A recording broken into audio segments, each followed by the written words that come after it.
আজকে আমরা বিজয়ের দ্বারপ্রান্তে থাকবো এই আত্মবিশ্বাস নিয়েই ভোট দিলাম। আল্লাহর মেহেরবানিতে আমি আমার জন্মভূমিতে চারাখালীতে এসে ভোট প্রদান করলাম। এখন পর্যন্ত ভোটের যে সিচুয়েশন সেটা আমার কাছে সন্তুষ্টজনক মনে হচ্ছে। তবে গতকালকে থেকে আমরা দেখেছি বিভিন্ন গণমাধ্যমে, ফেসবুকে যে বিভিন্ন জায়গায় পিকনিকের নামে রাতের বেলা সেন্টারগুলোর আশেপাশে কিছু অসাধু ব্যক্তিরা আমার প্রতিপক্ষ প্রার্থীর পক্ষে তারা পিকনিকের নামে জড়ো হয়েছিলেন এবং হুরহাঙ্গামা সৃষ্টি করার চেষ্টা করেছেন।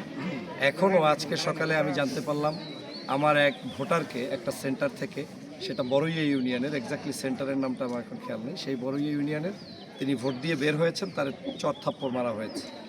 তো এভাবে আমরা এখন ভোট মাত্র শুরু হয়েছে, আধা ঘন্টা 1 ঘন্টা হয়েছে কাছাকাছি সময়।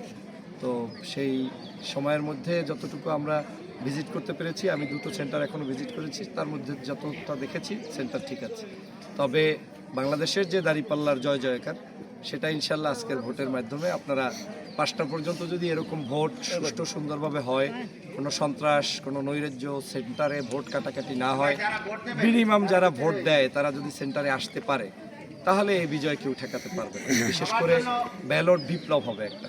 তো আমি সেই প্রত্যাশা ব্যক্ত করছি। আর রাজাপুর কাঠালিয়ার ক্ষেত্রে একটু ভিন্ন। এখানে ঝালকাঠি 1 আসনে সব দলমতের মানুষরা ঐক্যবদ্ধ হয়েছে। আমি ডক্টর ফয়জুল কায়েদ চৌধুরীর নাতি হিসাবে এখানে দাঁড়িপাল্লা প্রতীকে তারা ভোট দিবেন এবং তারা আমাকে জয়যুক্ত করবেন। এটা আমাদের সার্বজনীনভাবে সিদ্ধান্ত, সকল মানুষের কাছে সেটা কিন্তু একটা রেকর্ড আমি ইতিমধ্যেই বুঝতে পেরেছি এবং মানুষ সেটা বলছে। কারণ এই অঞ্চলের মানুষ একটু স্বস্তিতে থাকতে চায়, শান্তিতে থাকতে চায়। এই অঞ্চলের মানুষ একটু সুন্দরভাবে ভোট দিয়ে এমন একজন নেতাকে বানাতে চায় যাতে তারা শান্তিতে ব্যবসা বাণিজ্য, রাজনীতি, এই ধর্মনীতি সব কিছু সঠিকভাবে পালন করতে পারে।